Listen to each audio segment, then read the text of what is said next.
Hello दोस्तों, मैं अभिनंदन आपके अपने यूट्यूब चैनल यस स्टडी 21 में स्वागत करता हूं। आज हम लोग देखेंगे आज जो Allahabad high court group C का पेपर हुआ है उसमें हिंदी का सेक्शन यानी जो भी हिंदी के 25 प्रश्न आए थे उसको हम लोग देखेंगे। तो इसमें पहला क्वेश्चन क्या कर रहा है, यानी पेपर में 26 नंबर क्वेश्चन पे दिया था कि निम्नलिखित में से सेठ का स्त्रीलिंग। तो सेठ का स्त्रीलिंग क्या हो जाएगा, सेठानी। क्या हो जाएगा, सेठानी। अगला क्वेश्चन क्या कर रहा है, निम्नलिखित में से ला उपसर्ग से बनने वाले शब्द नहीं है, यानी ऐसे शब्द बताना है जिसमें ला उपसर्ग नहीं लगा हो। तो देखिए, जवाब में ला उपसर्ग लगा है, लाजवाब हो गया है। पता में ला उपसर्ग लगा है, लाजवाब हो गया है। इलाज में ला उपसर्ग लगा है, लाइलाज हो गया है। लेकिन लॉटरी में कोई भी उपसर्ग नहीं लगा है। तो चलिए अगला हम लोग क्वेश्चन देखेंगे।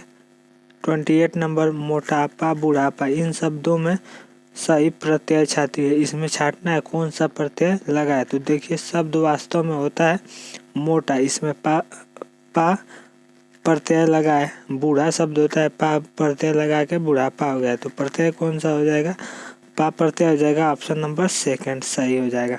चलिए हम लोग अगला क्वेश्चन देखेंगे। अगला क्वेश्चन क्या कह रहा है, निम्नलिखित में से सही वर्तनी वाला शब्द है, यानी वर्त से शुद्ध वर्तनी छाटना है। तो इसमें एक ही ऐसा शब्द था जिसका वर्तनी शुद्ध था, वो था क्या, नीरसता। क्या हो जाएगा, नीरसता इसमें सही था। चलिए हम लोग अगले क्वेश्चन की तरफ चलेंगे। चलिए देखिए अगला क्वेश्चन क्या कह रहा है, मेरे को अपने मामा के घर जानी है, यानी वाक्य का शुद्ध रूप होगा। यानी क्वेश्चन दिया है मेरे को अपने मामा के घर जानी है, इसका शुद्ध रूप बताना है। तो देखिए, मेरे को तो होगा नहीं, मुझे अपने मामा के घर जानी है, यानी जानी नहीं जाना होगा। तो ऑप्शन नंबर कौन सा सही हो जाएगा, ऑप्शन नंबर 4 सही हो जाएगा। जो कि इसमें दिया क्या है कि मुझे अपने मामा के घर जाना है। तो ऑप्शन नंबर क्या सही हो जाएगा, ऑप्शन नंबर सही हो जाएगा आपका 4। चलिए हम लोग अगला क्वेश्चन देखेंगे। अगला क्वेश्चन मिलान का है। तो मिलान में देखिए, पहला ऑप्शन क्या है, कवि प्लस इंद्र। क्या हो जाएगा, कवि प्लस पहला क्वेश्चन दिया है कवि प्लस ईश्वर। तो क्या हो जाएगा, कविश्वर। यानी पहले का आ जाएगा 3 पे, यानी पहले का किस पे आ जाएगा, 3 पे आ जाएगा। तो इसमें एक ही ऑप्शन ऐसा था जो पहले का 3 पे जा रहा था, ऑप्शन नंबर 4 इसमें क्या हो जाएगा, सही हो जाएगा। चलिए हम लोग अगले क्वेश्चन की तरफ चलेंगे। अगला क्वेश्चन क्या कह रहा है, तो अगला क्वेश्चन कह रहा है कि ये भी मिलान का दिया है, विग्रह का समास के साथ मिलान कीजिए। देखिए इसमें दिया है कि सीता और राम। ऑप्शन नंबर डी को यदि देखेंगे कि सीता और राम, यानी ये कौन सा समास हो जाएगा, तो द्वंद्व समास हो जाएगा। यानी डी का पहले पे जाएगा, और एक ही ऐसा ऑप्शन था जो कि डी पे पहले पे था, यानी ऑप्शन नंबर 3 इसमें क्या हो जाएगा, सही हो जाएगा। चलिए हम लोग अगले क्वेश्चन को देखेंगे। कह रहा है अगला क्वेश्चन, मनाली में अनेक स्थान देखने योग्य है, यानी स्थान देखने योग्य है को रेखांकित किया है। रेखांकित वाक्य के लिए निम्नलिखित में से एक शब्द है। तो क्या हो जाएगा, स्थान देखने योग्य है के लिए दर्शनी, यानी जो देखने योग्य होता है उसके लिए एक शब्द क्या प्रयोग होता है, दर्शनी। चलिए हम लोग अगले क्वेश्चन की तरफ चलेंगे। चलिए देखिए अगला क्वेश्चन अलंकार से है। कह रहा है निम्नलिखित अलंकारों में अर्थालंकार का भेद है, यानी अर्थालंकार का भेद इसमें क्या करना है, चूज करना है। तो इसमें कौन सा अर्थालंकार का भेद हो जाएगा, तो इसमें हो जाएगा आपका अनुप्रास, उत्प्रेक्षा, यमक और श्लेष दिया है। तो इसमें कौन सा हो जाएगा, तो ऑप्शन नंबर आपका इसमें हो जाएगा सेकंड सही, यानी 2 नंबर इसमें क्या है, सही है। अगले क्वेश्चन की तरफ हम लोग चलेंगे। अगला क्वेश्चन क्या कह रहा है, निम्नलिखित युगों में से क्रोध को दर्शाने वाले मुहावरे का सही समूह होगा। यानी कौन कौन सा ऐसा मुहावरा है जो क्रोध को दर्शाएगा। यानी लाल पीला होना ये भी सही है, पीठ दिखाना ये क्या हो जाएगा, गलत हो जाएगा, कुल खोलना सही है, आग बबूला ये भी सही है, और दांत पीसना ये भी सही है। यानी ऑप्शन नंबर बी जिसमें नहीं आएगा वही सही है। यानी देखिए इसमें बी आ गया तो ये गलत, पहले में बी आया तो ये भी गलत, सेकंड में बी आया तो ये भी गलत, और 4 में बी आया तो ये भी गलत। कौन सा ऑप्शन सही हो जाएगा? थर्ड ऑप्शन सही हो जाएगा। चलिए हम लोग अगले क्वेश्चन की तरफ चलते हैं। चलिए देखेंगे हम लोग अगला क्वेश्चन क्या कह रहा है। अगला क्वेश्चन कह रहा है होनहार बीरवान के होत चिकने पात, यानी लोकोक्ति हेतु उचित अर्थ बताइए। यानी पहला कह रहा है होनहार के लक्षण प्रारंभ से ही प्रकट होने लगते हैं, यानी पहला ही बिल्कुल क्या हो जाएगा?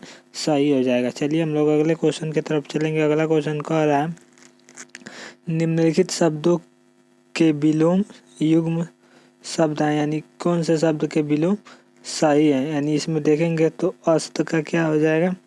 उदय बिल्कुल सही है। अरुचि का रुचि ये भी सही है। अर्थ का व्यर्थ क्या हो जाएगा? गलत है। और आविर्भाव का तिरोभाव सही है। अनुरुक्ति का विरुक्ति सही है। यानी सी ऑप्शन जिसमें नहीं होगा वो क्या हो जाएगा? सही हो जाएगा। तो पहले में सी है, दूसरे में भी सी है, तीसरे में भी सी है, लेकिन चौथे में सी नहीं है, तो यही वाला ऑप्शन क्या हो जाएगा? सही हो जाएगा। चलिए हम लोग अब गद्यांश को देखेंगे। तो पहले गद्यांश को देखेंगे और गद्यांश से बनने वाले प्रश्नों को उसके बाद हम लोग देखेंगे। चलिए हम लोग गद्यांश को देख रहे हैं। तो गद्यांश हमारा क्या कह रहा है? तो गद्यांश देखेंगे तो गद्यांश कह रहा है कि स्वाधीनता मनुष्य का जन्मसिद्ध अधिकार है। मनुष्य को तो क्या सृष्टि के छोटे बड़े सभी प्राणियों को यह अधिकार समान रूप से प्राप्त है कि किसी भी प्रत्यक्ष अप्रत्यक्ष कारण से इसकी अप्राप्ति की पराधीनता कहलाती है। पराधीनता में प्राणी की प्रवृत्तियां कुंठित होकर रह जाती हैं। कई बार तो पराधीनता का भाव व्यक्ति की सोचने समझने तक की शक्तियों का अपहरण कर लेता है। इसी कारण सब प्रकार के स्वर सुख मिलने पर भी कोई प्राणी पराधीन बनकर रहना नहीं चाहता। सोने के पिंजरे में बंद तोता भी कभी सुखी नहीं रहता है। इसी भावना से अनुप्राणित होकर वह अपने पंख और सिर बार बार पिंजरे की सलाखों से टकराता है ताकि उन्हें तोड़कर खुले आसमान में उड़ जाए या संघनन डालियों पर बैठकर उन्मुक्त मधुर स्वरों से गीत गाए। जब एक अज्ञानी पक्षी में स्वाधीनता की इतनी तड़प दिखाई देती है तो फिर बुद्धिमान सजीव और सशक्त मनुष्य का तो कहना ही क्या। पराधीन व्यक्ति का अपना किसी प्रकार का अस्तित्व नहीं होता है। तो ये था हमारा गद्यांश। चलिए हम लोग अपने क्वेश्चन की तरफ चलेंगे। तो क्वेश्चन क्या कह रहा है? तो क्वेश्चन देखिए, क्वेश्चन इससे बन रहा है कि निम्नलिखित में से मनुष्य का जन्मसिद्ध अधिकार है। यानी इसमें जन्मसिद्ध का अधिकार क्या है? स्वाधीनता। यानी किसी भी मनुष्य का जन्मसिद्ध अधिकार क्या है? स्वाधीनता। देखिए अगला क्वेश्चन क्या कह रहा है? सोने के पिंजरे की सलाखों में तोता किस भाव से प्रेरित होकर टकराते हैं? यानी स्वतंत्र होकर पिंजरे से बाहर जाने के लिए। यानी बिल्कुल ऑप्शन नंबर क्या हो जाएगा? पहला सही हो जाएगा। चलिए हम लोग अगले क्वेश्चन की तरफ चलेंगे। अगला क्वेश्चन क्या कह रहा है? तो अगला क्वेश्चन कह रहा है आपका कि पराधीनता का भाव व्यक्ति की कौन सी शक्तियों का अपहरण कर लेता है। यानी पराधीनता का भाव व्यक्ति की कौन सी शक्तियों का अपहरण कर लेता है? तो सोचने और समझने की, जैसा कि हमारे गद्यांश में दिया है। अगला क्वेश्चन कह रहा है प्राणी की प्रवृत्तियां तब कुंठित हो जाती हैं जब वह पराधीन हो जाते हैं। यानी बिल्कुल सेकेंड ऑप्शन इसमें क्या हो जाएगा? सही हो जाएगा। चलिए हम लोग अगला क्वेश्चन देखेंगे। अगला क्वेश्चन क्या कह रहा है? तो अगला क्वेश्चन कह रहा है पराधीन व्यक्ति की विशेषता है। पराधीन व्यक्ति की विशेषता यही है, तो ये हो जाएगा उसका अपना किसी प्रकार का अस्तित्व प्रकार का व्यक्तित्व नहीं होता। यानी बिल्कुल थर्ड नंबर हमारा क्या हो जाएगा? सही हो जाएगा, जैसा कि हम लोग यहाँ देख सकते हैं। देखिए यानी यहाँ दिया था यहाँ दिया था कि पराधीन व्यक्ति का अपना किसी भी प्रकार का व्यक्तित्व नहीं होता है। यानी वही सेम क्वेश्चन में डाल दिया था, तो यही हमारा थर्ड क्या हो जाएगा? आंसर हो जाएगा। चलिए हम लोग अगले क्वेश्चन पे चलेंगे। चलिए देखिए अगला क्वेश्चन कह रहा है निम्नलिखित का उचित मिलान कीजिए, यानी इसका मिलान करना है। यानी पहला कह रहा है जिज्ञासु, जिज्ञासु कह रहा है तो जिज्ञासु उसे कहते हैं जिसे जानने की इच्छा हो, यानी पहले का किस पे आ जाएगा, थर्ड पे आ जाएगा। और यदि हम लोग ऑप्शन से जा रहे हैं तो पहला ही ऐसा ऑप्शन है, यानी एक ही ऑप्शन में ऐसा दिया है कि जिसमें ए का थर्ड है, यानी पहला इसमें क्या हो जाएगा, सही हो जाएगा। फिर हम अगले क्वेश्चन की तरफ चलेंगे। अगला क्वेश्चन क्या कह रहा है, अगला क्वेश्चन कह रहा है जिसने लाल कमीज पहनी है वह मेरा पड़ोसी है। वाक्य का सरल वाक्य में रूपांतरण करना है। तो इसका क्या हो जाएगा, लाल कमीज वाला मेरा पड़ोसी, यानी बिल्कुल ऑप्शन नंबर थर्ड क्या हो जाएगा, सही हो जाएगा। चलिए हम लोग अगले क्वेश्चन की तरफ चलेंगे। अगला क्वेश्चन क्या कह रहा है, तो कह रहा है सामने के मकान में रहने वाली सुशीला अत्यंत मेधावी छात्र है। रेखांकित पदबंध का सही विकल्प है। यानी इसमें कह रहा है कि सामने के मकान में रहने वाली सुशीला, यानी इसमें किसकी बात हो रही है, संज्ञा की बात हो रही है। तो इसमें कौन सा ऑप्शन सही हो जाएगा, पहला ये ऑप्शन सही हो जाएगा कि संज्ञा पदबंध है। ये वाला ऑप्शन सेकंड क्या हो जाएगा, गलत है, और बाकी सब ऑप्शन क्या है, गलत है।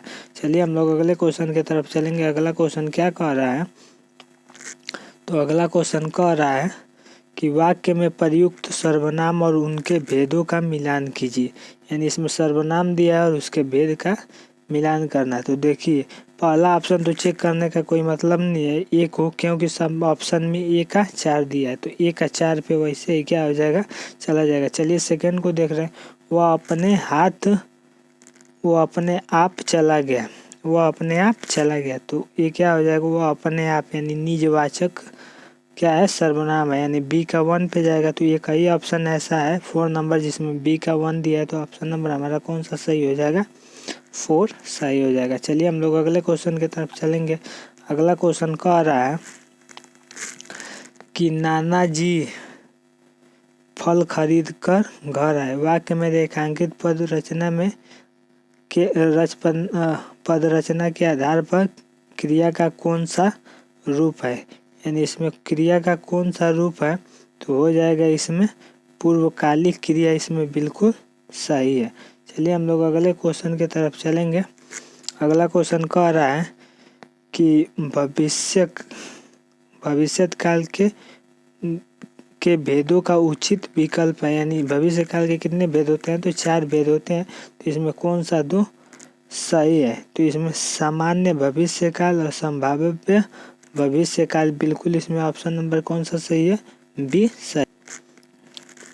चलिए हम लोग अगले क्वेश्चन की तरफ चलेंगे। सेकंड लास्ट क्वेश्चन हमारा क्या कह रहा है, तो सेकंड लास्ट क्वेश्चन हमारा कह रहा है, यानी 49 नंबर, कि निम्नलिखित वाक्यों में रेखांकित विशेषण का भेद है। तो इसमें विशेषण का भेद बताना है। कह रहा है थोड़ा दूध हमारे लिए भी लेते आना। इसमें रेखांकित क्या किया है, थोड़े से शब्द को क्या किया है, रेखांकित कर दिया। तो इसमें थोड़ा का मतलब संख्या कोई बता नहीं रहा है, परिमाण कोई बता नहीं रहा है, निश्चित है नहीं, तो कौन सा हो जाएगा, अनिश्चित परिणाम वाचक विशेषण। चलिए हम लोग लास्ट क्वेश्चन देखेंगे। लास्ट क्वेश्चन क्या कह रहा है, रेखांकित शब्द के कारक भेद के उचित विकल्प को चुनिए। मैंने राधा को पुस्तक दी। हमारा वाक्य क्या है, मैंने राधा को पुस्तक दी। तो इसमें कौन सा सही हो जाएगा, तो कर्ता ने कर्म को, यानी इसमें हो जाएगा आपका ऑप्शन नंबर 20 है। यदि दोस्तों आपको वीडियो पसंद आए तो वीडियो को लाइक करें, सब्सक्राइब करें और शेयर करना न भूलें। धन्यवाद।